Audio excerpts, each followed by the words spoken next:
সুন্দর সে নয় যে দেখতে সুন্দর, সুন্দর তো সে যার মন, যার মানসিকতা সুন্দর। হ্যালো এভরিওয়ান, আসসালামু আলাইকুম। কালকে রাতে আমি রান্নাঘরের জানলাটা পরিষ্কার করতেছি, তাই একটা লিকুইড বানিয়ে নিচ্ছি, তা আপনাদের সাথে শেয়ার করতেছি।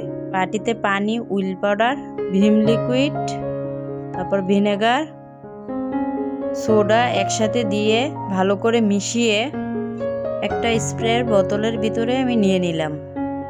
ভিডিওটি যদি আপনাদের ভালো লাগে একটা লাইক দিয়ে সাবস্ক্রাইব করে আমার পাশে থাকবেন। আবারও বলি, প্লিজ একটা লাইক দিবেন আর কমেন্ট করতে ভুলবেন না। এই তো আমি লিকুইডটি স্প্রে বোতলের ভিতরে ঢুকিয়ে নিলাম। তারপর দেখুন জানলাটার অবস্থা কীরকম কাঁচটা হয়ে আছে। তারপর আমি স্প্রে করে আধা ঘন্টা প্রায় রেখে দিলাম। আমি এই তো ঘষা মাজা শুরু করলাম।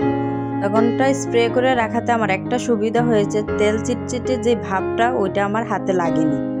আমরা বাঙালি নারী, আমাদের বেশিটা সময়ই রান্নাঘরে চলে যায়, আর রান্নাঘরটা যদি পরিপাটি না দেখা যায় তাহলে কি আর রান্না করতে ভালো লাগে? জানালার সাথে সাথে পাশে যে টাইলসগুলো ছিল সবগুলোই আমি পরিষ্কার করে দিলাম।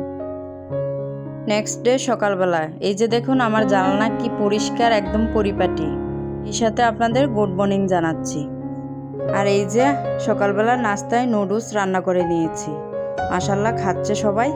একটা টিপস আপনাদের সাথে শেয়ার করতেছি, এটা হচ্ছে ছড়া কচু। আমি প্রায় 20 মিনিট লবণ দিয়ে মাখিয়ে রেখেছি। এইভাবে ছড়া কচু মাখিয়ে রাখলে যে একটা লুট লুট ভাব আসে সেটা আর থাকে না। আপনারা তা ট্রাই করতে পারেন। তারপর একটু চা বানিয়ে চা খেয়ে নিলাম।